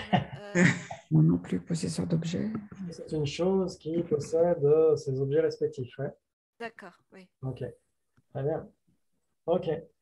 Donc, ça veut dire qu'il n'y a pas de contradiction entre possesseur d'objet et objet. D'accord. Il n'y a pas de contradiction. Donc, il s'ensuit que vous connaissez la différence entre possesseur d'objet et objet. Mais c'est une généralité de... Entre contradiction, équivalent, 3 possibilités ou 4 possibilités. Qui choisit quoi? Possesseur d'objet et objet. Possesseur d'objet et objet.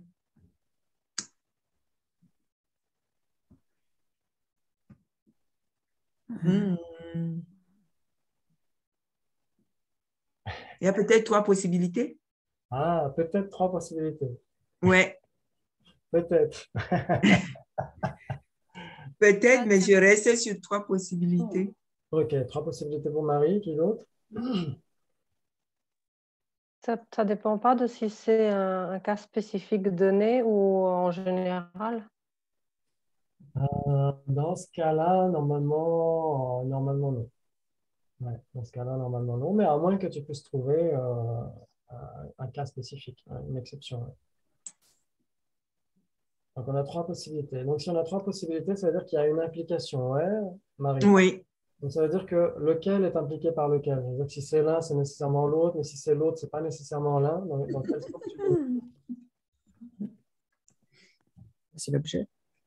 C'est un possesseur d'objet, c'est nécessairement un objet, en fait. OK. Oui, première implication. Ouais. Hein? Première implication. OK. C'est comme ça qu'on dirait les choses. Ouais? On dirait, si c'est un possesseur d'objet, c'est nécessairement un objet. Oui. Mais si c'est un objet, c'est pas nécessairement un possesseur d'objet. Voilà. C'est un objet. C'est comme ça qu'on le formulerait, ouais. Très bien. D'accord. Alors moi, je vais demander, bien sûr, à se justifier. On donne une illustration de ce qui est un possesseur d'objet et un objet.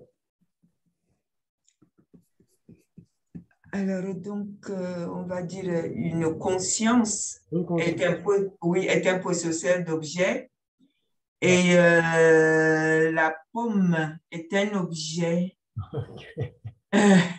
OK. Donc, en fait, simplement, dans les débats, on essaie simplement de donner les réponses les plus courtes, ouais. Ouais, d'accord. Donc, en fait, c'est comme si l'objecteur essayait de nous tirer les verres du nez. D'accord. Donc, on donne juste, par exemple, conscience, ouais. Et ensuite, l'objecteur va dire, OK. Et s'ensuit que conscience, le sujet conscience, est un objet. Ouais. J'accepte. Accepte. Et s'ensuit que conscience est un possesseur d'objet. J'accepte. Accepte. OK. Donc, c'est en effet l'illustration de ce qui est à la fois un objet et un possesseur d'objet. Très bien. Et donc, maintenant, est-ce que vous êtes capable de me donner une illustration de ce qui est un objet, mais pas un possesseur d'objet? Table. Il s'ensuit que la pomme est un objet. Table ou pomme. OK, très bien. On va dire table et pomme. Table et pomme sont des objets. OK, ce sont des objets. Il s'ensuit que ce ne sont pas des possesseurs d'objets. Non. J'accepte. Ils ne sont pas des possesseurs d'objets. Pas des possesseurs d'objets parce que? Parce que ils ne possèdent pas leurs objets respectifs. Oui, exactement. Tout à fait. Et donc, si un phénomène ne possède pas ses objets respectifs, ce n'est nécessairement pas un possesseur d'objet. Ouais. Très bien. Et ce qui n'est ni l'un ni l'autre?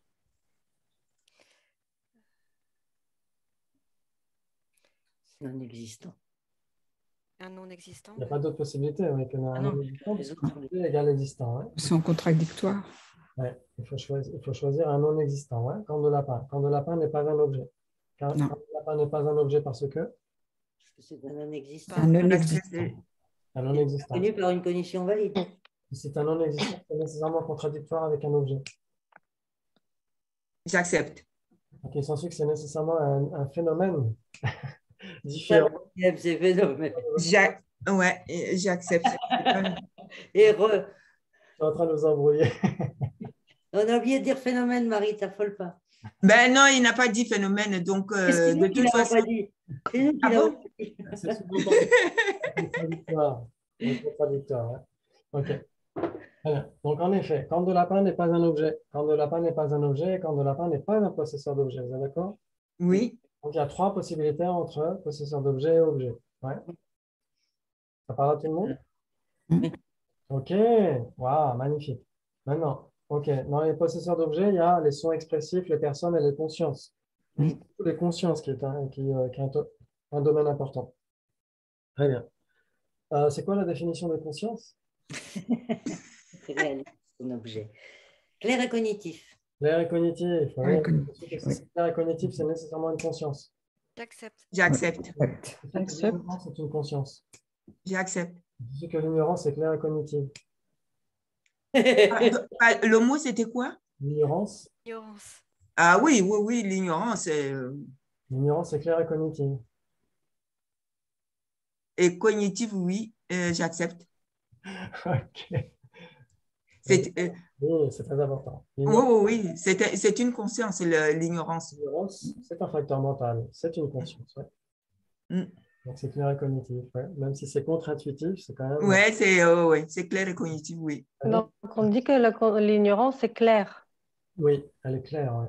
Elle est claire dans le sens où elle est Il n'y a pas d'obstruction. Il n'y a pas d'obstruction spatiale, il n'y a pas d'obstruction matérielle, pardon, entre l'objet appréhendé par cette conscience et cette conscience. Ouais. C'est clair comme un miroir aussi. On peut se tromper d'une manière tellement... on peut s'engager vers un objet d'une manière incorrecte et d'une manière tellement se vautrer dedans. Quoi, d'une manière... Ouais, assuré même, très assuré. On se trompe clairement. C'est trop clairement. Exactement. Tout à fait. Très bien, c'est génial. Ok, donc il s'ensuit que si c'est une conscience, ce n'est pas nécessairement de l'ignorance. J'accepte. J'accepte. Très bien. Ok, donc combien de possibilités entre ignorance et conscience? 3. 3 encore, ouais. Donc si c'est de l'ignorance, c'est nécessairement une conscience, mais si c'est une conscience, ce n'est pas nécessairement Pas nécessairement une ignorance. Okay. Et il y a ce qui n'est ni l'un ni l'autre, ouais. Okay. Et il y a l'ignorance, il y a les suppositions correctes, il y a les cognitions valides, ouais. Par une cognition valide, c'est la définition de quoi? C'est la définition de l'existant, ouais. Et donc, cognition valide, c'est quoi? C'est quoi la définition d'une cognition valide? Elle n'est pas conceptuelle. Elle ne se trompe pas à l'égard de son objet appréhendé. Ok. Ok. Donc, il s'ensuit qu'une conscience inattentive est nécessairement une cognition valide, parce qu'elle ne se trompe pas à l'égard de son objet appréhendé. Non, oui. C'est nouvelle et irréfutable. Une cognition nouvelle et irréfutable. Une cognition nouvelle et infaillible, ouais. Ok. Très bien. Nouvelle et infaillible. Une cognition, une conscience. Oui. Nouvelle et infaillible. Ok. Donc ça, bien sûr, on débattra là-dessus parce que je pense qu'on va glisser légèrement vers l'orique et la logique aussi, hein, avant les vacances. Il nous reste quelques sessions avant les vacances de juin. Donc, on essaiera de débattre là-dessus pour que vous ayez une approche de l'orique assez ludique et j'espère pédagogique. J'espère. Très bien. OK. Donc, cognition valide. OK. Donc, il s'ensuit que si c'est une conscience erronée, c'est nécessairement pas une conscience valide, une cognition valide. Pourquoi? Alors, on a du côté de... Non, la raison n'est pas établie. La raison n'est pas établie. Alors, je n'ai pas donné de raison. Pourquoi, moi, j'ai... Pourquoi pour Dominique? Donc, je répète mon affirmation. C'est une conséquence en 2 parties. Il s'ensuit que si c'est une conscience erronée, ce n'est nécessairement pas une cognition valide. Quoi? Pourquoi? Ouais. Mais oui, parce que le mot valide... Cognition valide, c'est une cognition nouvelle et infaillible. Ouais. Voilà. Ouais. OK. Est-ce qu'une cognition valide peut être erronée? Non. Ah oui? Oui, bien sûr. Ah bah, on peut être erroné de manière infaillible. Ah. Ouais, elle peut être erronée. Hein. Peut être erroné parce qu'il réalise sa chose pour la première fois, donc il peut la réaliser faussement. Erronément. Marie, elle s'organise la vie. Alors, on va essayer de clarifier ça. On va essayer de clarifier ça. Normalement, ça doit être dans le chapitre 3 du Brahmanavaptika de Acharya Dhammakirti où il dit Shajani Chirtsemani, Dunjenu dans Minutier. Il dit parce qu'il y a 2 objets de compréhension, il y a 2 types de cognition valides. Ouais. Et il faut vraiment garder ça à l'esprit parce que pour toutes les écoles à peu près, il n'y a que des exceptions chez les Prasangika où ils en acceptent 4, mais qui peuvent être ramenés à 2 de toute façon. Donc 2 types de cognition valide. Cognition valide directe.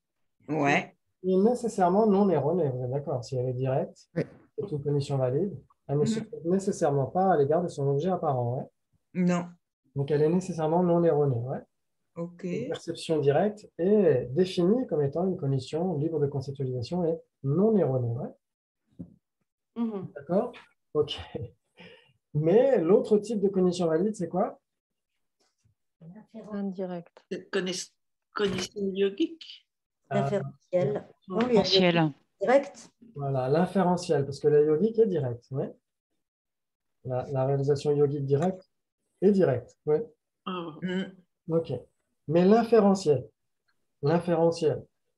OK. Par exemple, quand on dit le son est impermanent car il est produit, qu'est-ce qu'on fait? On fait une inférence, une déduction logique. Ouais. Est-ce que notre conscience est en accord avec la réalité, est en accord avec son objet d'engagement, l'impermanence du son? Oui. Non? Oui. Non. Donc, ça veut dire que notre conscience se trompe à l'égard de son objet d'engagement. Ça veut dire que le son n'est pas impermanent. Si. Et le son est Oui, il est impermanent. impermanent. Le son est impermanent. Oui. Oui. Le son est impermanent parce que Il est produit. Parce qu'il est produit. Parce qu'il change Il est d'instant en produit. instant. Un phénomène. Voilà, parce qu'il C'est change un d'instant en phénomène qui instant, parce change qu'il est produit. d'instant en instant. Il est produit, il change nécessairement d'instant en instant. Yeah? Ouais. J'accepte. Ok, s'il est produit, il change d'instant. Pourquoi? Parce que les causes qui l'ont produit se sont transformées d'instant en instant pour donner leur effet. Ouais. Mhm, L'effet lui-même doit changer d'instant en instant nécessairement. Ouais. mhm. C'est-à-dire que tout ce qui est impermanent est nécessairement produit. Si c'est produit, ça veut dire que ça change d'instant en instant. C'est impermanent. Ouais. Tout le monde est d'accord? J'accepte. On fait ce type de méditation analytique, comme dans le Lamrim en général. Tous les points de Lamrim à part Shamatha sont des sujets de méditation analytique. Ouais. Et donc, ça veut dire quoi? Ça veut dire qu'on est capable de générer des inférences par rapport à quelque chose qui échappe à nos sens. Ouais. L'impermanence subtile du son n'est pas réalisée par nos consciences visuelles, auditives, olfactives, etc.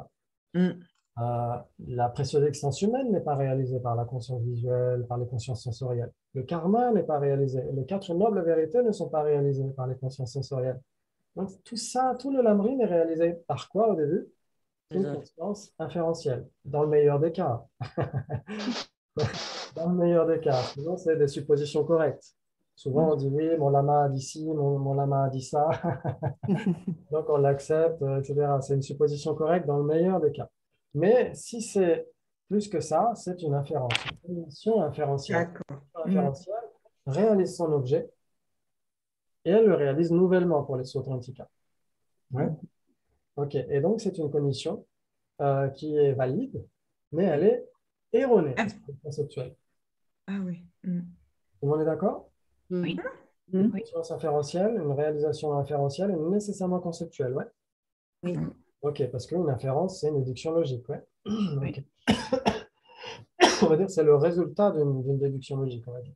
Très bien, mais elle est nécessairement erronée, ça on n'y peut rien, parce qu'elle est conceptuelle. Et chez les prasangika, maintenant on va essayer d'évoquer les prasangika pour essayer qu'on ait un petit peu la truffe humide et les oreilles droites.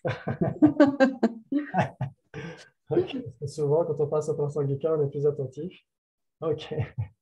Chez les prasangika, on peut avoir une cognition fausse qui est une cognition valide. Donc, on essaiera de voir ça prochainement. Et on peut avoir une cognition inférentielle directe aussi. Une cognition conceptuelle directe. Pour les prasangika, c'est tout à fait possible aussi. Ça n'est pas aux entournures. Donc, on verra pourquoi aussi. Très bien. Mais pour comprendre le prasangika, il faut d'abord comprendre le sotrantika. Que veut dire cognition inférentielle? Que veut dire cognition valide, perception directe, etc. Et ce sera bien sûr les thèmes principaux de nos prochains débats. À moins que vous vouliez reprendre des points plus fondamentaux, etc. Ça dépend de vous. Bien. C'est tout fait pour vous. Donc, c'est important que je m'adapte à vos souhaits aussi. Ouais? OK. Très bien. Vous avez encore un petit peu de temps ou on se quitte maintenant? C'est comme vous voulez. Moi, j'ai du temps. Ça dépend de vous. Qui veut partir? Qui a du temps? Personne.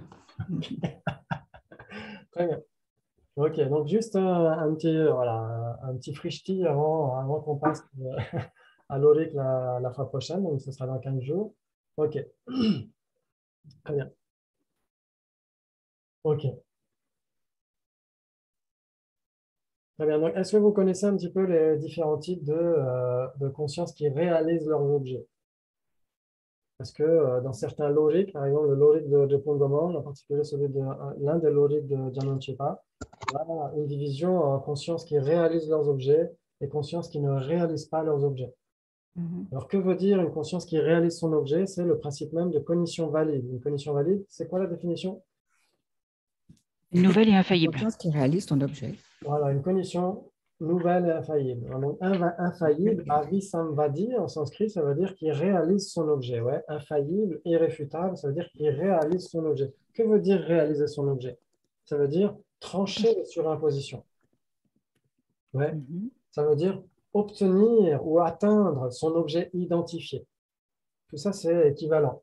Chedon Topa en tibétain, ou Jodok Chopa, etc.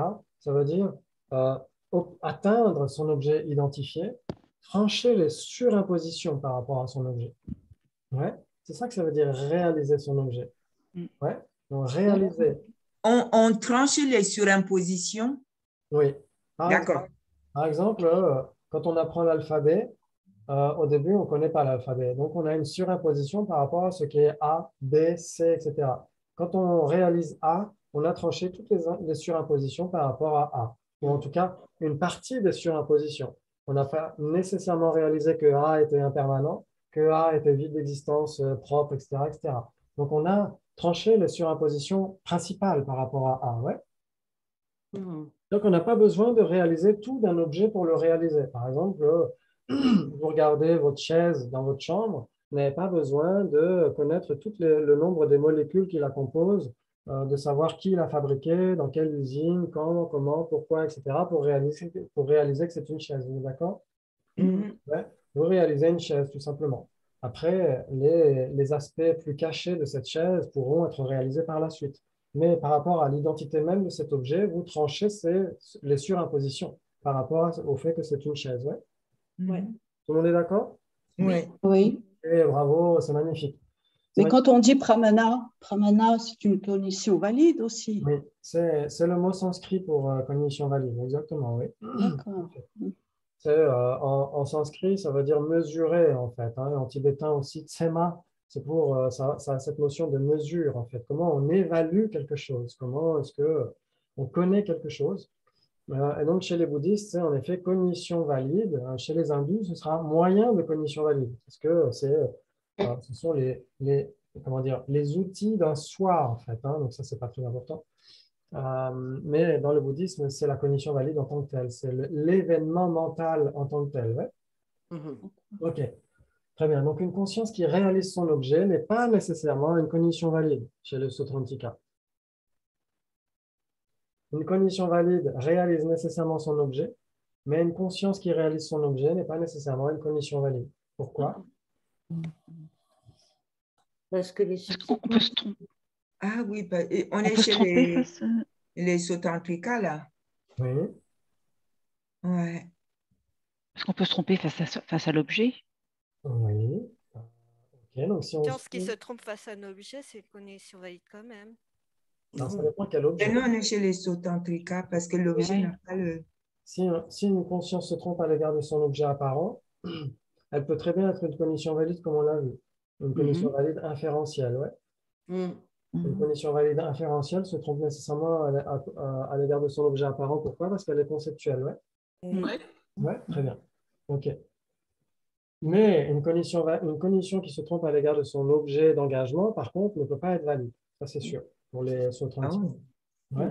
Par contre, pour les Prasangika, c'est toujours possible. Il y a toujours une fenêtre de tir pour eux. OK. Très bien. Donc, ce qu'il faut essayer de voir, c'est qu'une cognition valide, c'est une conscience qui nécessairement réalise nouvellement son objet. Et une conscience qui réalise son objet n'est pas nécessairement une conscience qui réalise nouvellement son objet. Ouais. Alors, il y a la différence, c'est qu'il y a nouvellement, en fait. Exactement. Vous avez le premier moment d'une conscience visuelle, par exemple, qui appréhende une chaise. On réalise cette chaise nouvellement. Et les moments qui vont être ultérieurs, ça va être des consciences subséquentes. Ah oui, donc il y a deux subséquentes, les deux dernières. Et celles-ci réalisent toujours leurs objets, la chaise, mais elles ne la réalisent plus nouvellement. Nouvellement. Ce ne sont pas des cognitions valides, mais ce sont des consciences qui réalisent leur objet quand même. Ouais? Oui. Eh bien, OK, ça c'est très important parce que c'est ce qui se passe sur la voie bouddhiste. Sur la voie bouddhiste, on a nécessairement des cognitions subséquentes. C'est-à-dire qu'on pense à l'impermanence, aux vraies souffrances, aux vraies origines, etc. On pense à la libération et à l'éveil, on pense à bodhicitta, etc. etc. Et donc, on s'entraîne à réaliser ces choses-là. Et donc, on les réalise encore et encore. Et donc, ça devient des cognitions subséquentes. OK. Mais chez les Prasangika, une cognition subséquente est une cognition valide. Oui. Parce que sinon, si ce n'était pas valide, ce serait embêtant qu'on réalise tout ça et puis que ça ne serve à rien. Oui. En fait, chez les Sutrantika, ce n'est pas gênant. C'est pas gênant parce qu'ils vont dire qu'à chaque fois qu'on va méditer à nouveau sur l'impermanence, on va à nouveau la réaliser nouvellement, même si on l'a médité hier, par exemple. Ouais. Donc, chez les Sotrantika, ce n'est pas vraiment gênant, mais ils vont dire quand même que les moments subséquents sont quand même des conditions qui réalisent leurs objets, mais qui ne sont plus des conditions valides. Ouais. Alors que pour les Prasangika, une condition subséquente, non seulement est nécessairement une condition valide, mais en plus, c'est une condition valide directe, même si elle est conceptuelle. Notre objectif final n'est pas d'atteindre, de réaliser la vue prasangika. Oui. Pourquoi on passe autant de temps sur Sotrantika? Alors, je ne comprends pas en quoi ça nous aide à comprendre Prasangika qui a l'air d'être en contradiction très souvent. Oui, parce que ça pose les jalons, en fait. Hein. On a vu... C'est le mode. Oui. On a vu que, en effet, les Sotrantika nous apprennent, en particulier, vous vous souvenez, la possibilité d'avoir des sous-existants, des phénomènes permanents. Ouais. Ouais. Les phénomènes permanents existent, mais existent au travers d'une simple imputation conceptuelle. Ouais. Et donc, chez les Prasangika, pas uniquement les phénomènes permanents, mais tous les phénomènes existent au travers d'une simple imputation conceptuelle. Ouais. Donc, ça nous amène vers le Prasangika aussi. Donc, les Prasangika vont être d'accord sur certains points, mais vont l'appliquer sur plus d'autres choses que les Sotrantika. Donc, ils ne vont pas toujours remettre en question les Sotrantika, mais parfois, oui, de manière flagrante. Par exemple, l'opposé des phénomènes permanents, c'est quoi? C'est les phénomènes impermanents, oui, spécifiquement caractérisés. Les phénomènes spécifiquement caractérisés, si on comprend bien de quoi il s'agit du point de vue Sotrantika, qui suit le raisonnement, on a l'objet de négation du Prasangika. Donc, dans le Prasangika, quand on parle de vacuité, vacuité des distances inhérentes, vacuité d'absolu, vacuité des distances intrinsèques, ça veut dire vacuité de phénomènes spécifiquement caractérisés. Ça veut dire vacuité de distance par ses propres caractéristiques. Ouais. Donc, ça veut dire que grâce au Sotrantika, on est en train de fabriquer une magnifique cible avec des néons et fluo. Et quand on arrive au Prasangika, on la voit très très bien cette cible. Ouais. Donc c'est grâce au Sotrantika parce qu'ils permettent d'avoir à l'esprit de sauver l'objet de négation des Prasangika. Et il y a d'autres applications aussi, c'est que les Prasangika vont garder beaucoup de choses des Sotrantika. Par exemple, les phénomènes extérieurs, les conditions objectales, dominantes, antécédentes, etc. Les conditions valides, même s'ils en rajoutent deux grâce à Chagatyanapiti, mais on peut les résumer à ces deux premières, valides et inférentielles. Les Prasangika vont avoir des modes d'expression différents, mais le Sotrantika pose vraiment les bases pour tout le reste. Ouais. Donc c'est très intéressant parce que par rapport aussi à la philosophie du langage, comment est-ce que la conception a un ancrage dans la réalité, on le comprend grâce au Sotrantika en particulier. Quand on comprend les exclusions objectives, les exclusions mentales, etc. Comment est-ce que la conscience conceptuelle a un ancrage dans la réalité, contrairement à ce que disait justement Hashan Mahayana au Tibet quand il prenait une vue du non-engagement mental, quand il méditait avec un simple non-engagement mental et disait que c'était le seul moyen de réaliser la vacuité. Donc, ce qu'on comprend avec les Sotrantika aussi, c'est qu'une conscience peut tout à fait être erronée et valide en même temps. Ouais. Oui. Et les Prasangika, ça va être d'autant plus flagrant parce que n'importe quelle conscience d'un non-arya est nécessairement erronée. C'est-à-dire nécessairement l'apparence d'existence inhérente. Ouais. Mais au sein de l'illusion, on a quand même des conditions valides. Ça veut dire qu'une chaise apparaît comme existant de manière inhérente, mais qu'est-ce qui est réalisé? La simple chaise. Donc, on a quand même une condition valide au sein de l'apparence illusoire. Ouais. Donc, ça, le Prasangika peut être compris grâce à ce qu'on comprend déjà chez le Sotrantika. Ouais. Ok. Je pourrais encore en parler pendant des heures. Donc, merci du fond du cœur. Merci encore. Merci beaucoup. Merci beaucoup. Merci Oui, beaucoup. on retrouvait le YouTube où? Parce que je l'ai cherché, je ne sais pas où est-ce que je l'ai foutu. Je te l'enverrai sur WhatsApp. Sinon, vous l'avez tous? Vous avez D'accord, merci beaucoup. Oui, parce que là, je pense que les révisions vont bientôt se calmer. Il faut que je revoie tout ça pendant qu'on va prendre des vacances ou même avant. Pour que, Je demanderai à Arnaud ou à Aïda de vous envoyer tout ça. Ouais? Okay. D'accord, oh, s'il vous plaît. Merci. Ouais. Un vendredi prochain pour les débats. Merci. Merci. Merci, au revoir. Merci, au revoir à tous. Merci beaucoup.